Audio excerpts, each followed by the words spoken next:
إنما يخشى الله من عباده العلماء۔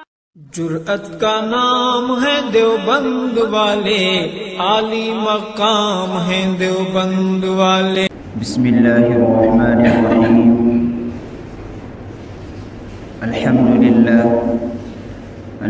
للہ نحمده ونستعینه ونستغفره ونؤمن به ونتوکل علیہ ونعوذ باللہ من شرور انفسنا ومن سیئات اعمالنا، من يهده الله فلا مضل له ومن يضلله فلا هادي له، ونشهد أن لا إله إلا الله وحده لا شريك له، ونشهد أن سيدنا وسندنا ونبينا ومولانا محمدا عبده ورسوله، صلى الله عليه وعلى آله وأصحابه وأزواجه وذرياته وسلم تسليما كثيرا كثيرا، أما بعد، أعوذ بالله من الشيطان الرجيم، بسم الله الرحمن الرحيم، ألا إن أولياء الله لا خوف عليهم ولا هم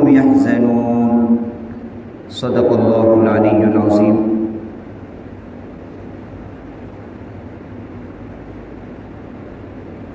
تاریخ کی کتابوں میں اولیاء کرام کی بڑی لمبی فہرست ملتی ہے۔ اولیاء کرام یہ بھی اللہ تبارک و تعالیٰ کے مقرب اور بہت ہی معزز بندے ہوتے ہیں، جن پر اللہ تبارک و تعالیٰ کا خاص کرم ہوتا ہے۔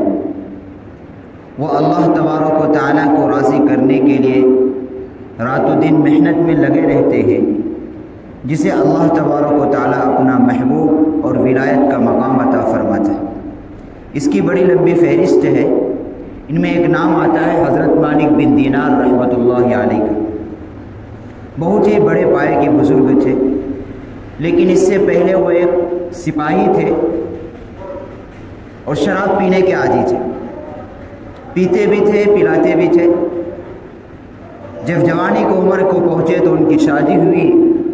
شادی ہونے کے بعد چند سالوں کے بعد اللہ تبارک و تعالیٰ نے ایک بہت ہی پیاری سی بچی عطا فرمائی جو خوبصورت بھی تھی۔ جب وہ بچی بڑی ہوئی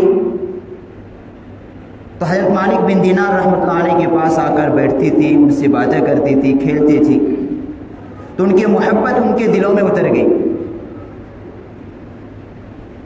اور چند سال کے بعد پھر اس بچی کا انتقال ہو گیا اور اس کا صدمہ ان کو بہت ہوا۔ پریشان غمگزدہ رہنے لگے۔ چند سال اسی حال میں گزرا کہ ایک دن ان کو خواب آیا۔ خواب یہ تھا کہ دیکھا کہیں بہت زور کا دھماکہ ہوا ہے، اور اس دھماکے کے بعد سب لوگ بھاگ رہے اور یہ بھی بھاگے، لیکن جب یہ بھاگے تو ان کے پیچھے بہت بڑا اژدہا ان کا پیچھا کر رہا تھا۔ اس اژدہا پر نظر پڑی تو اور تیز بھاگے، بھاگتے رہے۔ ایک ٹیلے پر ایک بہت ہی کمزور قسم کا آدمی یعنی بوڑھا آدمی ملا ان کو۔ ان سے سفارش کی کہ مجھے اس اژدہا سے بچاؤ، یہ مجھے پیچھے پڑا ہوا ہے، مجھے یہ نگل لے گا، مجھے ڈسنے والا ہے، مجھے اس اژدہے سے بچاؤ۔ تو بوڑھا آدمی جواب دیتا ہے میں بہت کمزور ہوں، میں اس اژدہے سے مقابلہ نہیں کر سکتا، وہ بڑا موٹا ہے، بہت بڑا ہے، میں اس کو مار بھی نہیں سکتا، میں اس سے مقابلہ نہیں کر سکتا۔ البتہ میں تمہیں ایک مشورہ دیتا ہوں، دیکھو سامنے ایک بلڈنگ ہے، وہاں چند بچے ہیں، معصوم بچے، ہو سکتا تمہارا ان میں کوئی بچہ ہو، جاؤ وہاں تمہارے کوئی پناہ کی جگہ مل جائے۔ یہ بھاگے اس بلڈنگ کی طرف۔ جیسے اس بلڈنگ کی طرف یہ بھاگے تو چونکہ اس کی ایک بچی تھی جو معصومی کی حالت میں انتقال کر گئی تھی۔ وہ ماں باپ بھی قابل مبارکباد ہیں کہ جن کی بچی شیرخوار کے زمانے میں نابالغیت کی حالت میں جب گزر جاتی ہے تو ان کے لیے مغفرت کا سامان ہو جاتا ہے۔ بہت سے ایسے معصوم بچے جو کل قیامت کے دن میدان حشر میں اپنے ماں باپ کے لیے جنت میں جانے کا ذریعہ بنیں گے۔ بچے میں مر جاتے ہیں نا، بہت سے بچے دودھ پیتے زمانے میں انتقال کر جاتے ہیں، تو مغفرت کا ان کے لیے سامان تیار ہو گیا۔ تو یہ بھی ان کے جب اس بلڈنگ کے پاس پہنچے تو وہاں سے آواز آئی کوئی ہے، ان کی مغفرت کرنے والا، تو سب بچوں نے جھانک کر دیکھا کھڑکی سے، تو ان میں ان کی ایک بچی تھی، تو فوراً آواز دیا میرے ابو ہے، ان کے پاس بھاگتی ہوئی آئی اور آ کر وہ جو اژدہا پیچھے سے آ رہا تھا، قریب تھا کہ ان کو وہ نگل لیتا، ڈسنے والا تھا، تو اس بچی کے ہاتھ سے ایک نور نکلا جس کا وہ اژدہا مقابلہ نہیں کر پایا اور چلا گیا، تاکو چھوپ کرنا چھوڑ دیا۔ حضرت مالک بن دینار رحمۃ اللہ علیہ اس بچی سے پوچھتے ہیں، بچے ماجرا کیا ہے؟ یہ خواب دیکھ رہے ہیں وہ کہ مجھے ایک جگہ ایک بوڑھا آدمی ملا، اس سے میں نے سفارش کی، اس نے معذرت کر دی۔ اس بچی نے جواب دیا، ابا جان وہ جو بوڑھا آدمی تھا وہ آپ کے اچھے اعمال تھے جو انتہائی کمزور تھے، جو آپ کے لیے بخشش کا اس اژدہے سے بچانے کی طاقت نہیں رکھتے تھے، اس لیے انہوں نے آپ کی کوئی مدد نہیں کی۔ اتنا تو مدد کیا، انہوں نے ایک راستہ بتا دیا کہ وہاں فلاں بلڈنگ ہے، وہاں جاؤ، شاید تمہاری وہاں کوئی مغفرت کا سامان مل جائے۔ تو اس بچی نے اس کو نصیحت کی کہ ابا اب پاک صاف زندگی گزارو، گناہوں سے توبہ کرو، یہ پینے پلانے کا کام چھوڑو اور جنت کی طرف آؤ۔ اس کے بعد ان کی آنکھ کھل گئی، بڑے گھبرائے اور فوراً انہوں نے سچی پکی توبہ کی۔ اس کے بعد ایسا مجاہدہ کیا، اتنا زبردست مجاہدہ کیا کہ اولیاء کرام کی مقرب جو بڑے بڑے اولیاء کرام، ان میں ان کا نام آتا ہے۔ تابعین نہیں، تبع تابعین ہے یہ، اور ان کے کتابوں کے اندر بہت ہی مؤثر اور کئی واقعات نقل کیے۔ ایک واقعہ اور بزرگوں نے لکھا ہے، ایک مرتبہ قبرستان کے راستے سے جا رہے تھے کہ دیکھا کہ دو نوجوان ہیں جو قبروں پر ہیں، قبر کے پاس کھڑے ہیں اور وہ لکھ رہے ہیں۔ تو ان کو فکر ہوئی کہ آدمی اگر کچھ لکھنا ہوگا تو گھر میں بیٹھ کر جا کر لکھے گا یا مسجد میں جا کر لکھے گا، قبرستان کے پاس آ کر تو کوئی لکھتا نہیں ہے۔ تو ان کے پاس گئے کہ کیا ماجرا ہے، تم یہاں قبرستان میں بیٹھ کر لکھ رہے ہو؟ کہا میں اللہ کی طرف سے آیا ہوا فرشتہ ہوں اور میں ان لوگوں کی فہرست بنا رہا ہوں جو اللہ سے، جن کو محبت ہے، جو اللہ کے محبوب بندے ہیں، جو اللہ سے محبت کرنے والے ہیں، میں ان کی فہرست بنا رہا ہوں۔ انہوں نے پوچھا کہ آپ اس فہرست میں میرا بھی نام ہے کیا؟ جب انہوں نے کہا، فرشتوں نے کہا، جواب دیا نہیں، تو چونکہ وہ سچے بندے تھے، اس کتاب نہیں لا سکے، بے ہوش ہو گئے، اتنا غمزدہ ہوئے کہ بے ہوشی طاری ہو گئی۔ کئی گھنٹے کے بعد جب افاقہ ہوا تو فرشتے موجود تھے، انہوں نے کہا اچھا ٹھیک ہے، اللہ سے کہ محبوب بندوں میں میرا، اللہ سے محبت کرنے والے بندوں میں اگر میرا نام شامل نہیں ہے تو ان میں لکھ دو کہ جو اللہ سے جو محبت کرتے ہیں ان بندوں سے محبت کرنے والے میں میرا نام لکھو، کسی حاشیے میں میرا نام چڑھا دو۔ چنانچہ اس کے بعد وہ فرشتے وہاں سے غائب ہو گئے۔ چند دن کے بعد ان کو خواب آیا اور ان کو بشارت دی گئی، کسی غیب سے آواز آئی کہ تمہارا اللہ کے محبوب بندوں میں نام شامل کر دیا گیا۔ اس سے ہمیں ایک سبق ملتا ہے کہ اگر ہم اللہ کے نیک بندے نہیں بن سکتے تو کم از کم جو اللہ کے نیک بندے ان سے محبت کرے آدمی۔ حضرت مالک بن دینار رحمۃ اللہ علیہ کو صرف اس بات کی بنیاد پر کہ وہ اللہ کے نیک بندوں سے محبت کرنے والوں کے فہرست میں انہوں نے اپنا نام چڑھایا تو اللہ کے محبوب بندوں میں بھی ان کا نام آ گیا۔ تو ہماری تو محنت یہ ہونی چاہیے کہ ہم اللہ کے نیک اور محبوب بندے بنیں۔ اگر یہ نہیں کر سکتے تو آسان طریقہ ہے کہ اللہ کے جو نیک بندے ہیں ان سے محبت کرو۔ ایک حدیث کے اندر آتا ہے المرء مع من احب، کہ آدمی اسی کے ساتھ ہوگا جس سے اس کو محبت ہوگی، یہ پکی بات ہے۔ اور بھی کئی واقعہ ان کے کتاب خود فضائل اعمال کے اندر ایک واقعہ ہے کہ بصرہ کے غری میں جا رہے تھے، ایک بہت ہی خوبصورت باندی تھی جو آب و لشکر کے ساتھ گزر رہی تھی اور ان پر بڑے بوسیدہ کپڑے تھے، پھٹے پرانے کپڑے تھے۔ انہوں نے اس باندی سے کہا کیا تو بیچتی ہے؟ میں تجھے خریدنا چاہتا ہوں۔ تو ان کو ہنسی اور پورے جو ان کے ساتھ لشکر تھے وہ بھی ہنسنے لگے، کیا یہ فقیر آدمی مجھے خریدنے کی بات کر رہا ہے؟ مجھے تو میرے خریدنے کے لیے تو بڑے بڑے بادشاہ چاہیے، بڑے بڑے مالدار چاہیے، اس لیے کہ میں بڑی خوبصورت ہوں اور میری موٹی رقم لگنے والی ہے۔ باندھ دی گئے تو پہلے زمانے میں اس کا رواج تھا، اب ختم ہو گیا وہ دنیا کے اندر، اب اس کا کہیں بھی وقوع نہیں، اب نہیں پایا جاتا۔ پہلے جو اسلام اور مسلمانوں کے درمیان جو جنگ ہوتی تھی، روبرو جو جنگ ہوتی تھی، جو کفار کی جو لڑکیاں پکڑی جاتی تھی ان کو قاعدے کے موافق باندیاں بنا لیا جاتا تھا۔ اب اس کا چونکہ اب دنیا کے اندر یہ صورت اب نہیں رہی، اس لیے اب اس کا وقوع بھی نہیں ہے۔ تو اس باندی، چونکہ وہ بادشاہ کی باندی تھی، اس نے حکم دیا اپنے لوگوں کو کہ اس کو پکڑ کر لے آؤ، چلو ان سے بات ہی کریں گے۔ چنانچہ ان کو لے کر بادشاہ کے محل میں گئے، بادشاہ کو یہ واقعہ سنائے۔ بادشاہ بھی ہنسا کہ فقیر آدمی اتنی خوبصورت باندی کو خریدنے کی بات کر رہا ہے، کپڑے اس کے پھٹے ہوئے ہیں، ماجرا کیا ہے؟ کیا تو اس کی قیمت ادا کر سکتا ہے؟ بادشاہ پوچھتا، ہاں میں اس کی قیمت ادا کر سکتا ہوں۔ تو بادشاہ پوچھتا ہے کس کی قیمت کیا ہے؟ تو کہتا ہے اس کی قیمت میرے نزدیک 2 کوڑی سے زیادہ نہیں۔ تو افسوس کرنے لگا، ارے اس کی تو بڑے بڑے بادشاہ اس کی کروڑوں روپے لگا رہے ہیں، تو کہہ رہا 2 کوڑی میرے نزدیک نہیں ہے۔ اس کی وجہ کیا ہے؟ کہا اس کے خوبصورت تو ہے لیکن کہیں اس کی زیادہ، اس کے اندر عیب بہت ہے۔ انہیں بہت سارے عیب گنائے کہ لیٹرنگ یہ کرتی ہے، پیشاب یہ کرتی ہے، ناک یہ چھینکتی ہے، حیض اسے آتا ہے، دنیا کا انہوں نے کئی دسیوں عیوب اس کے گنائے۔ اور ابھی تو جوانی ہے، خوبصورتی ہے، لیکن جب بڑھاپا آ جائے گا خوبصورتی ختم ہو جائے گی۔ اور آج تیرے گود میں بیٹھی ہے یہ، اور اگر کوئی بڑا دوسرا بادشاہ اس سے زیادہ موٹی رقم دے تو اس سے چھوٹ کر اس کے پاس اس کی گود میں جا کر بیٹھے گی۔ جب یہ بات مؤثر بات ہے، جب ان کے سامنے گئے تو بادشاہ اور وہ دونوں باندی بڑا اثر ہوا، دونوں نے توبہ کیا اور پاک صاف زندگی گزاری۔ کبھی اللہ والے سے ایسے بھی کام لے لیتے ہیں۔ اسی طریقے سے واقعہ اور لکھا ہے ان کا خود فضائل اعمال کے اندر کہ بصرہ کی گلی میں جا رہے تھے، ایک نوجوان تھا جو اپنی عمارت بنا رہا تھا، بلڈنگ بنا رہا تھا، بلڈنگ بنا رہا تھا، اور اس نوجوان بڑا خوبصورت اچھا نوجوان تھا۔ ان سے پہلے ان کا تعلق تھا اصلاحی۔ پہلے لوگ کیا کرتے تھے، پہلے نوجوانوں کا بھی اور بڑوں کا بھی، یہاں تک کہ عورتوں کا بھی اللہ والوں کے پاس اصلاح کی غرض سے، اپنی اصلاح کی غرض سے جایا کرتے تھے، لوگ تعلق رکھا کرتے تھے۔ اس نوجوان کا بھی تعلق تھا، ان کی مجلس میں آتے تھے، گئے، نظر پڑی، اس سے پوچھا کہ تم اس عمارت پر کتنا رقم لگانے والے ہو؟ کہا 3 لاکھ روپے میں لگاؤں گا، اس پر خرچ کرنے والا ہوں۔ کہا میں تم کو ایک چیز کا وعدہ کرتا ہوں کہ اگر تم 3 لاکھ مجھے دے دو، میں اس کے بدلے میں تم کو جنت میں ایک محل دینا کا ایگریمنٹ کر کے دوں گا۔ میں تم کو جنت میں اس 3 لاکھ روپے کے بدلے ایک محل دوں گا، کیا تم اس پر راضی ہو؟ اس نوجوان نے کہا مجھے سوچنے کا موقع دو۔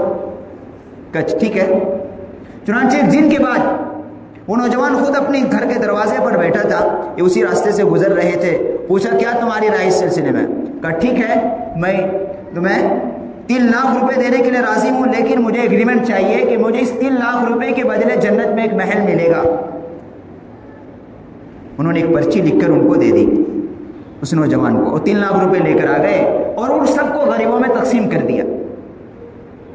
چند روز کے بعد اس نوجوان کا انتقال ہو گیا۔ انتقال ہونے کے بعد ان کے رشتہ داروں نے کفن دفن کے ساتھ ان کو قبر میں پہنچا دیا، دفن ہو گئی، تدفین ہو گئی۔ ایک دن یہ نماز پڑھا رہے تھے، محراب پر پرچی ملی، اور پرچی وہ اللہ کی طرف سے تھی کہ مالک بن دینار کے نام ہے کہ تم نے جو فلاں بندے نوجوان کو جو پرچی لکھی تھی، تمہاری وصیت کے مطابق میں نے ان کو محل عطا فرما دیا جنت کے اندر۔ تو بڑا تعجب ہوئے۔ چنانچہ جب یہ پرچی لے کر رکھ لیا اور چلے گئے، ان کے محل کے پاس جب پہنچے تو معلوم ہوا اس نوجوان کا انتقال ہو گیا۔ رشتہ داروں سے معلوم کی، اور کسی نے کفن دفن دیا، اس سے بھی ملاقات، اس سے بھی معلوم کی کہ فلاں بندے نے کفن دیا ہے، اس کو بلایا گیا کہ پورا ماجرا پوچھا کیا ہے، کہ جب میں کفن دیا تھا انہوں نے ایک پرچی مجھے دی، اور وہ پرچی کہا کہ میرے کفن کے ساتھ رکھ دینا اور اسی کے ساتھ مجھے قبر میں ڈال دینا۔ چنانچہ وہ پرچی جو ہے انہوں نے نکال کے دکھائی مالک بن دینار رحمۃ اللہ علیہ کے، تو وہ کفن دینے والا کہتا ہے کہ اللہ کی قسم یہ وہی پرچی ہے جو میں نے اس کے کفن کے اندر رکھی تھی۔ اب یہ واقعہ سننے کے بعد جب ایک دوسرے نوجوان کو خبر ملی، انہوں نے کہا نا میں اب آپ کو 3 لاکھ نہیں 6 لاکھ روپے دیتا ہوں، اب مجھے ایگریمنٹ کر کے دے۔ کہتا وہ بات چلی گئی، اب نہیں ہوتا۔ تو کبھی اللہ والوں کے پر کوئی حالات طاری ہو جاتی ہے اور ان کی زبان سے جب کوئی نکل جاتی ہے تو اللہ تبارک و تعالیٰ ویسے ہی کر دیتے ہیں۔ بہت سے ایسے اللہ کے نیک بندے ہوتے ہیں۔ تو انسان کو اللہ کا ولی بننے کی محنتیں کرنی چاہیے، یہی مالک بن دینار رحمۃ اللہ علیہ پہلے ایک شرابی آدمی تھے، لیکن جو توبہ کا واقعہ شروع بتایا کہ ان کی بچی بنی توبہ کرنے کا ذریعہ، اور پھر ایسا پکے سچے توبہ کرے کہ اللہ کے بڑے بڑے اولیاء کرام کے ناموں میں ان کا نام آتا ہے۔ اسی طرح بہت سے ایسے اللہ والے، فضل بن عیاض رحمۃ اللہ علیہ کے بارے میں آتا ہے پہلے ڈاکو تھے، اس اتنا دبدبا تھا ان کا کہ اس راستے سے کوئی گزرنے کی ہمت نہیں ہوتی تھی، دن میں بھی نہیں ہمت ہوتی تھی، جس مقام پر یہ پڑاؤ ڈالتے تھے اپنے لشکر کے ساتھ دن میں بھی کسی کی ہمت نہیں ہوتی، اتنا بڑے نامور ڈاکو تھے۔ لیکن صرف ایک آیت جب قرآن میں آیت ان کے دلوں میں کان میں پڑی اور دل میں اثر کیا، اتنا پکا سچا توبہ کیا، اس کے بعد اتنی پاک صاف زندگی گزاری کہ بڑے اولیاء میں ان کا بھی نام آتا ہے۔ فضیل بن عیاض رحمۃ اللہ علیہ بڑے بڑے اکابرین میں ان کا نام آتا ہے، بڑے اولیاء کرام میں، لیکن اس سے پہلے ان کی زندگی ڈاکو کی حیثیت سے تھی۔ اسی لیے کہتے ہیں کبھی بھی ہدایت کا وقت اللہ تبارک و تعالیٰ نہ جانے کس کے لیے کیا مقدر کر دیا ہے، اور کب اس کے لیے ہدایت کا موقع آ جائے، ہدایت کی ہوا چل جائے اور اس کے حق میں ہدایت کے فیصلے فرما دے، اور وہ اللہ کا بندہ، اللہ کا مقرب بندہ بن سکتا ہے۔ اس لیے کہتے ہیں کسی انسان کو حقیر نہیں سمجھنا چاہیے، کس کے لیے کب کیا وقت متعین ہے ہم اور آپ نہیں جانتے۔ کسی انسان کو حقیر نہیں سمجھنا چاہیے، چاہے وہ کتنا ہی بڑا گنہگار۔ کسی گنہگار سے نفرت کرنے کی شریعت کے اندر اجازت نہیں ہے، گناہ سے نفرت ضرور ہے لیکن کسی گنہگار سے نہیں۔ گناہ کوئی کر رہا ہے، کوئی شراب پی رہا ہے، کوئی سود کھا رہا ہے، گناہ الگ ہے، اس کا گناہ سزا ملے گی، لیکن گنہگار سے نفرت نہیں، گناہوں سے نفرت ہونی چاہیے۔ کوئی کتنا ہی بے نمازی ہے، وہ اپنے اعمال کی سزا خود بھگتے گا، اللہ اسے سوال، لیکن کسی بے نمازی سے بھی نفرت کرنے کی اجازت نہیں۔ اللہ تو اپنے ہر بندوں سے محبت کرتا ہے، ہماری بھی یہ صفت ہونی چاہیے کہ ہر بندے اور بندیوں سے محبت کرے، آج نفرت نہیں۔ اور لوگوں کے لیے دعائیں کرے۔ تین جو واقعہ سنانے کا مطلب کہ انسان جو ہے اپنے آپ کو اللہ کا مکرم بندہ بننے کی محنت کرے۔ اللہ تبارک و تعالیٰ نے نبیوں کا دروازہ صرف بند کیا ہے، اللہ کا ولی کا دروازہ قیامت تک کھلا ہوا ہے، لیکن یہ بھی معلوم ہونا چاہیے کہ کوئی جاہل اللہ کا ولی نہیں بن سکتا۔ اللہ کے ولی بننے کے لیے علم کو ہونا ضروری ہے، اس لیے کہ اگر علم صحیح نہیں ہوگا تو عبادتیں صحیح نہیں ہوں گی، جب عبادتیں صحیح نہیں ہوں گی تو اللہ کا ولی بھی نہیں بن سکتے۔ تو حضرت مالک بن دینار رحمۃ اللہ علیہ کو اللہ تبارک و تعالیٰ نے علم میں بہت کمال کر دیا تھا، بہت زبردست علم دیا تھا، عالم بھی بہت بڑے تھے اور اللہ کے ولی بھی بہت بڑے تھے۔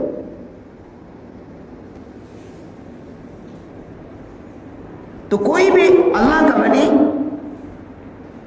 علم کے بغیر نہیں بن سکتا، اس کو کم از کم ضرورت کے بقدر علم اور کافی گہرا علم چاہیے، ظاہر کا بھی اور باطن کا بھی، تبھی وہ اللہ کا ولی بن سکتا ہے۔ اور اس کے لیے محنتیں کرنی چاہیے کہ انسان ایک اچھا انسان بننے کے لیے انسان دنیا کے اندر محنتیں ہمیں کرتے رہنا چاہیے، اور نیک انسان کو جو عزتیں ملتی ہے، سچی عزتیں ملتی ہے، وہ بڑے بڑے بادشاہوں کو، دنیاوی جو بادشاہ ہے، بڑے بڑے عہدوں پر جو فائز ہے ان کو نہیں مل سکتی۔ ان کا جو عہدہ ہے، ان کو جو عزتیں ہیں، وہ صرف اور صرف پیسوں کی بنیاد پر ہے یا عہدوں کی بنیاد پر۔ کوئی منسٹر ہے، اس کو جو عزتیں ہیں وہ جھوٹی ہے۔ یا فلم انڈسٹری کے اندر یہ بھی ایک عزتیں ہیں کہ اگر کہیں آ جائے تو ہزاروں آدمی دیکھنے کے لیے بھیڑ لگ جاتے ہیں، لیکن یہ جھوٹی ہے۔ یہ جو ان کو کمائی ہوئی ہے یہ اللہ کی طرف سے نہیں ملی ہے، یہ ان کی اپنی شہرت کمائی ہوئی ہے جو پیسوں کے ذریعے کمائی ہے، جھوٹ بول کر، لوگوں کو دھوکہ دے کر، لوگوں کو خوش کرنے کے لیے غلط غلط چیزیں اور حرام چیزیں کر کے انہوں نے وہ چیزیں حاصل کی۔ یہ بھی ہے لیکن یہ جھوٹی ہے، اللہ کے اس کا کوئی مقام نہیں۔ لیکن نیک نامی کی بنیاد پر، تقوی کی بنیاد پر، صلاح و تقوی کی بنیاد پر جو عزتیں ملتی ہیں وہ پائیدار بھی ہوتی ہے اور سچی ہوتی ہے، اور یہ وہ عزتیں ہیں جو انسان مال و دولت سے نہیں خرید سکتا۔ پیسے سے انسان بہترین سے بہترین بلڈنگ بنا سکتا ہے، بہترین سے بہترین کپڑے پہن سکتا ہے، لوگوں کی خوشامدیں بھی خرید سکتا ہے، آج لوگ بک جاتے ہیں، لیکن محبت نہیں خرید سکتا، عزتیں نہیں خرید سکتا۔ سچی عزت، دلوں میں محبتیں پیدا کرنا، یہ اللہ اپنے خاص خزانے سے عطا کرتا ہے۔ یہ محبت پیسوں سے نہیں خریدی جا سکتی، وہ تو جو ناجائز محبت ہے اس کا مقام تو اللہ کے یہاں نہیں ہے کہ آج کل بہت سے لوگ اس میں گرفتار ہو جاتے ہیں، لیکن وہ بھی اس کا انجام ایک دن ذلت ہے، لیکن یہ جو نیک نامی کی بنیاد پر موت اس کا انجام عزت ہے، شروع میں بھی اور انتہا میں بھی، دنیا کے اندر بھی اور آخرت کے اندر بھی۔ تو آدمی بنے تو یہی نیک انسان بنے، آدمی بنے تو ہماری یہ محنت ہونی چاہیے کہ ہمارا اللہ کے ہاں کوئی مقام ہو، ہم اپنی نمازوں کو جاندار بنائیں، ہمارا تعلق قرآن کریم سے مضبوط ہو، ہماری اور ہمارے آنے والی نسلوں کا، کہ قرآن کریم کے سے تعلق مضبوط ہو، اللہ سے تعلق مضبوط ہو، ہم اللہ کے نبی صلی اللہ علیہ وسلم کی سنتوں پر مضبوطی سے عمل کرنے والے بنے، ہمیں دین سے انتہائی درجے کا محبت ہو، اللہ کی محبت ہر چیزوں سے غالب ہونی چاہیے۔ کوئی حدیث کے اندر آتا ہے لا یؤمن احدکم حتی یکون احب الیہ من والدہ وولدہ والناس اجمعین، کہ تم کامل ایمان والے اس وقت تک نہیں بن سکتے جب تک اللہ کی محبت سب چیزوں سے زیادہ نہیں ہونی، اس دل کے اندر یہاں تک کہ اپنی اولاد سے، اپنے ماں باپ سے، دنیا کی تمام چیزوں سے سب سے زیادہ محبت اس دل کے اندر اگر کسی کو تو اللہ کی ہونی، اور اگر یہ صفات نہیں ہے تو ابھی کامل ایمان والوں میں ہمارا نام، ہمارا فہرست میں نام شامل نہیں۔ تو انسان کی اولین محنت تو یہی ہو کہ ہمیں کامل نیک انسان بنے، ہمارے دل کے اندر اللہ کی محبت سب سے زیادہ ہونی چاہیے، اللہ کے رسول کی محبت، اللہ کے بعد اللہ کے رسول کی محبت ہونی چاہیے، اور اگر اس صفات پر نہیں آ سکے محنت تو ہماری یہ ہو، جس کے بعد ادنا درجہ ہے کہ ہم جو نیک لوگ ہیں ان سے محبت کریں تو بھی نجات کا پالے گا وہ، یا تو انسان خود نیک بن جائے، اللہ کا ولی بن جائے، اگر نہیں کر پا رہا ہے اپنی کمزور ہمتی کی وجہ سے، تو آسان طریقہ ہمارے لیے یہ ہے کہ ہم نیک لوگوں سے محبت کریں، نیک لوگوں سے محبت کریں گے، ان کا احترام کریں گے، تو حدیث کے اندر آتا ہے المرء مع من احب، جس سے مجھے محبت ہوگی میں اسی کے ساتھ اٹھایا جاؤں گا کل قیامت۔ جس طرح حضرت مالک بن دینار رحمۃ اللہ علیہ اور فرشتوں سے کہا تھا کہ تمہارا نام تو اس میں نہیں ہے، لیکن انہوں نے سفارش کی کہ میرا نام چلو اللہ کے محبوب بندوں میں نہیں ہے، تو جو اللہ سے کہ نیک بندوں سے جو محبت کرنے والے ان میں میرا نام لکھ دو، کہ میں اللہ کے نیک بندوں سے محبت کرنے والوں میں ضرور شامل ہوں، تو ان کے لیے بھی پروانہ نجات کا مل گیا۔ تو ہم تو کم سے کم اللہ کے نیک بندوں سے محبت تو کر سکتے ہیں، اگر اتنی صفات ہمارے اندر آ گئی تو انشاءاللہ نجات کا راستہ آسان ہے۔ کوئی نہ کوئی انسان اپنے عالیہ نجات کا ایک بہانہ تلاش کرے، اس دنیا کی خاطر اپنی آخرت کو برباد نہیں کرنا چاہیے، یا تو خود پکے سچے نمازی بنے، اللہ سے اس کا تعلق مضبوط ہو، نہیں تو جو لوگ اس راہ میں مجاہدے کر رہے ہیں، جو نیک لوگ ہیں، جو اللہ کے نبی صلی اللہ علیہ وسلم کی سنتوں پر عمل کرتے ان سے محبت کر لے،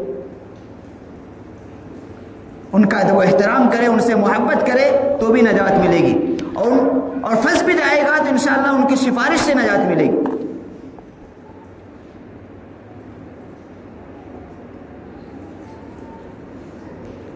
اس لیے دنیا چند روز کی زندگی ہے، ہمیں جو ہے دنیا کے اندر اللہ نے آخرت کے لیے بھیجا ہے، اس دنیا کی خاطر ہمیں اپنے آخرت کو برباد نہیں کرنا ہے، قبر کو توشہ تیار کرنا ہے، میدان حشر کا توشہ تیار کرنا ہے، جنت میں جانے کا توشہ تیار کرنا ہے۔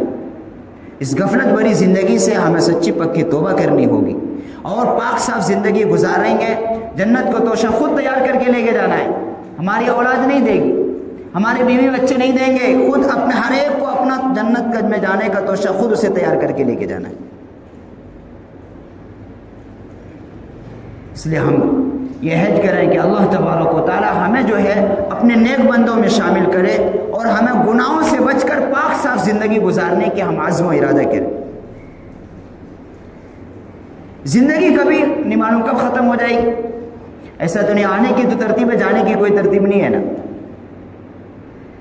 اس لیے انسان ہمیشہ موت کے لیے تیار رہے۔ صحابہ کرام کبھی موت سے نہیں ڈرتے تھے، اس لیے ان کے اعمال صاف ستھرے تھے، اور ایک کامل مومن کی، کامل ایمان والوں کی علامت ہو، وہ موت سے نہیں ڈرا کرتا۔ یہ حالات بھی ہمیں بتاتی ہے کہ ہم اعمال کو درست کر لیں، اپنا تعلق اللہ سے مضبوط قائم کر لیں، دنیا کی ہمارا کچھ نہیں بگاڑ سکتی۔ جب اعمال خراب ہوں گے تو پھر ہماری اللہ کی مدد ہم سے رک جائے گی۔ اعمال کی بنیاد پر مدد آتی ہے. یہ حالات بھی بتا رہی ہیں، اور حالات نہیں بھی ہوتے تو بھی ہماری ضرورت ہے، اس لیے کہ جنت میں ہمیں جہنم سے بچ کر جنت میں جانا ہے اور جنت کا جو توشہ تیار کرنا ہے. اللہ تبارک و تعالی ہم سب کو دین کی صحیح سمجھ عطا فرمائے اور موت آنے سے پہلے موت کی پوری تیاری کرنے کی توفیق نصیب فرمائے. وآخر دعوانا الحمدللہ رب العالمین.